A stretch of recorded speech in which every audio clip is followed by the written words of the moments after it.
Unfortunately, each year there are literally thousands of distressing court battles over the custody of children, innocent victims of messy divorces.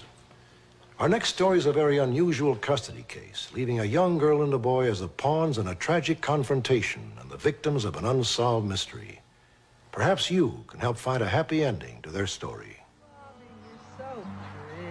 On November 16th, 1981, Debbie and Mark Baskin's second child, Bobby, was born in Murfreesboro, Tennessee. They already had a 15-month-old daughter, Christi. Oh, he looks like Marvin. Well, he looks like, he's got my hair. Yeah, but he looks like Grandkids. Debbie's parents, Sandra and Marvin Maple, had 3 daughters of their own, and they were overjoyed by the birth of their grandson. Hi, Bobby. 16 months later, Michael, the Baskins' third child, was born. Then, as his young family grew, Mark decided he wanted to go back to school in Louisville, Kentucky, 190 miles away, and get his master's degree. As Debbie and Mark planned the move to Louisville, they realized they were going to face financial problems for the first few months while they looked for jobs. When the Maples suggested taking the 2 oldest children just for the summer, it seemed an ideal way to ease the financial burden without disturbing the children. You and Mark will be coming here? After we had made the decision that it would be good for the kids to stay with Mom and Dad, Mark and I one evening just sat with the kids at supper and discussed it with them. Would you like this or not? We'll be coming to see you quite often. We'll be calling. The kids were very close to Mom. They were real excited. They knew that it was going to be Toy Store every day. Honey, I guess this is it. The day we moved to Louisville with the furniture and the cars and all, it was rough. Come here, guys. Give Mommy a big hug. Hey. I love you, Bobby. Bye, honey. I love you, Bobby. You be a good girl. You be a good boy. They will. All right, They'll be good. I know you love them, Mom. Yes, they'll be good. Christi and Bobby were crying. Michael was crying. I was crying. Mark was trying to act like he could handle it, and I think he was pretty torn up. Bye-bye. We love you. Michael, the youngest child, went to Louisville with his parents, while Christi and Bobby stayed in Murfreesboro with their grandparents, the Maples. Although it was upsetting to have the family split apart, they all kept in touch regularly. However, finding work in Louisville turned out to be very difficult, so Bobby and Christi stayed with the Maples all the way through to Christmas. Bye. Christmas, we come down, and Christmas was a weird Christmas. Mother was real cool. I had a talk with Mother about, I think we'll just get the children. She got very angry. Suddenly, I'm this very bad person for wanting my children with me. You know, we're their parents, and I miss them, Mom. They've been my whole life for all... Honey, but I really miss you. I thought you were the one who would never leave Mama, me. I love you, and I know you miss me, but I miss my kids, you know? I just really miss them. Well, they're part of our lives. They're part of our family. Now, Debbie, you can't do this to me. The 2 children stayed with the Maples, but by April, Debbie and Mark's relationship with them had deteriorated to the point where they were no longer welcome to stay at the house when visiting their children. Even so, Debbie and Mark continued their visits, and on April 10th rented a motel room so the family could all stay together. We picked up the children on April 10th. I guess it was about just before midday.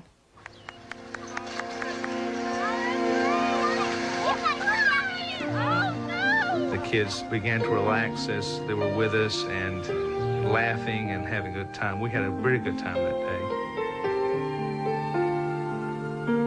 We played with the children. We took pictures. The kids were having a lot of fun. They were running down the slide. It was a good day.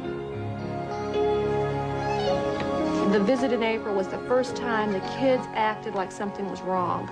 Christi got emotional about, Nanny's not you, Mommy. I really miss you. I said, Christi, we are going to be together in about 6 weeks, babe. I said, you started your achievement test. You're going to finish them this week. Everything is going to be okay.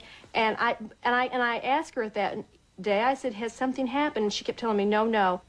Even at that point, we never even dreamed of what they were cooking up. Mr. and Mrs. Maples, tell me, if you would, please, what happened the night Bobby and Christi got back from the motel?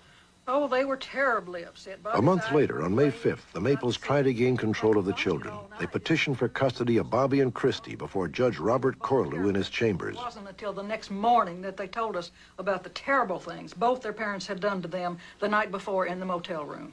The Maples charged that their own daughter and son-in-law, Debbie and Mark, had abandoned their children and that they were members of a satanic cult. Most shocking of all, the Maples alleged that Bobby had been molested in the motel room by his mother and father during the April 10th visit. Their parents are totally unfit to have custody of them. Mr. Macon, I'm going to grant your clients temporary custody of Christi and Bobby, and I'll schedule a hearing pursuant to this matter for May 23rd. On the evening in May, the phone rang, and it was about 9:30, and I said, "Okay, Daddy, what's happened?" Finally, he says, "Well, I know you and Mark have molested the kids."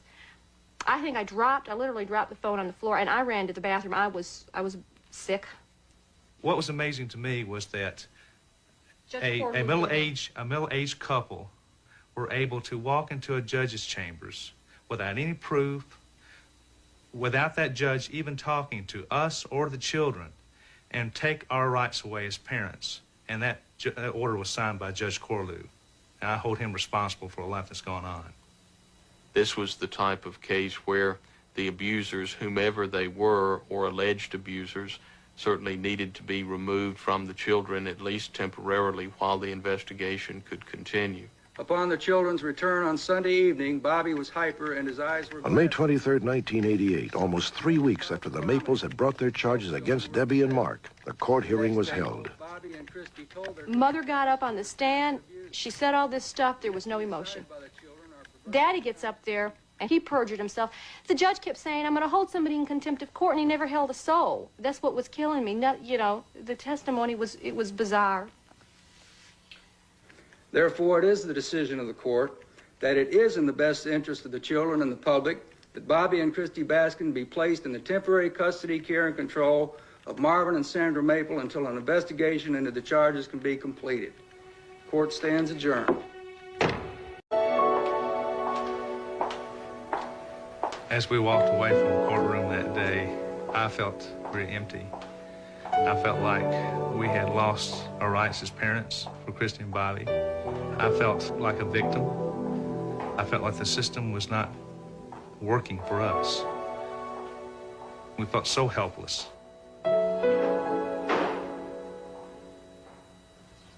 Both the Baskins and the Maples were ordered to undergo complete psychological examinations while a 30-day investigation into the charges was conducted.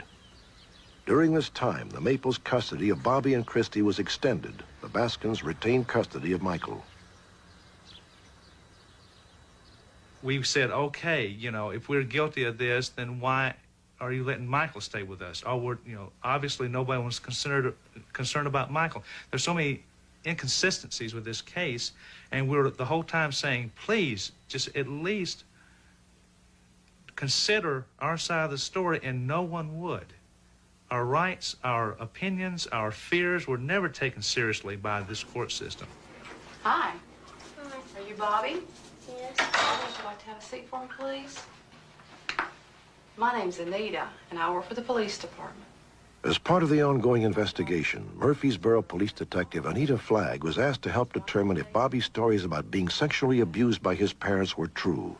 Would you like to talk to me? Well, yes. Okay. He confirmed what the Maples said, but in such a way that it seemed he had been coached. First grade? I talked to Bobby after I talked to the Maples, so it was during further interviews that I did with him, things changed and became more bizarre, sounding like he had been coached. He had been led to say things that were not necessarily coming from the mouth of a little boy. At the conclusion of my involvement with the investigation, I decided that charges weren't warranted, that the investigation need not be taken any further on my part, and that there was no evidence to substantiate any charges at all. Detective Flagg and her colleagues recommended that Christi and Bobby be returned to their parents, but a court order was required to make this possible. Unfortunately, Christmas was now approaching and the court dockets were full. Once again, Debbie and Mark were only allowed intermittent visits with their children. Eventually, a final hearing on the case was scheduled for March 29th, almost a full year after the initial proceedings began. By now, there was little doubt that the hearing would return the children to their parents.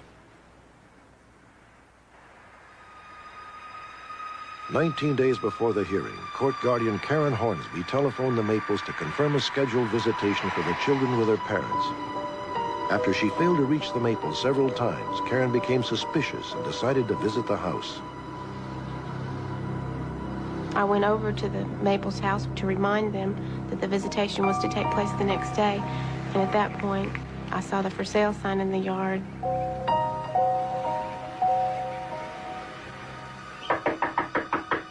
Hello, is anybody home? When I found the children were gone, my first reaction was disbelief. I didn't want to believe that they had taken them. I have to take part of the blame. I didn't believe the Baskins when they told me that they thought the Maples were capable of taking the children. But you have to realize I was being told fantastic things by both sides, and I just did not believe that they would do something like that. We have 2 children missing and have no idea where they are, with 2 grandparents who have taken them, who I can't predict what their next move will be. They've been so bizarre so far. Anybody who is crazy enough to do this to her own daughter is crazy enough to do almost anything.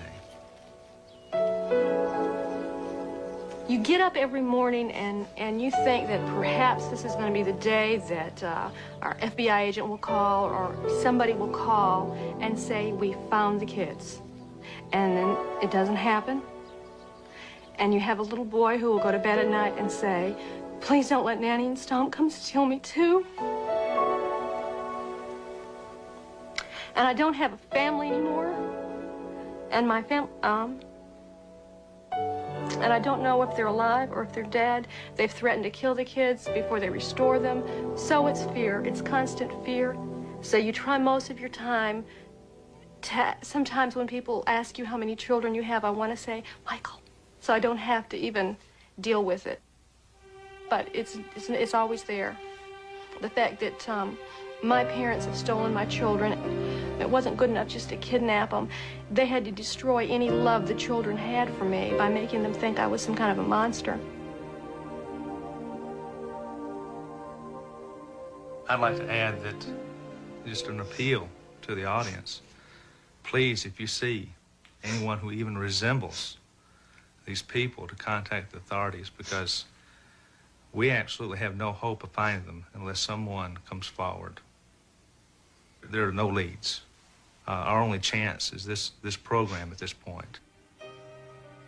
Marvin Maple is 53 years old. He is 6 feet 1 inches tall and weighs 185 pounds. He has blue eyes, dark graying hair, and wears glasses. Sandra Maple is 52 years old. She is 5 feet 4 inches tall and weighs 130 pounds.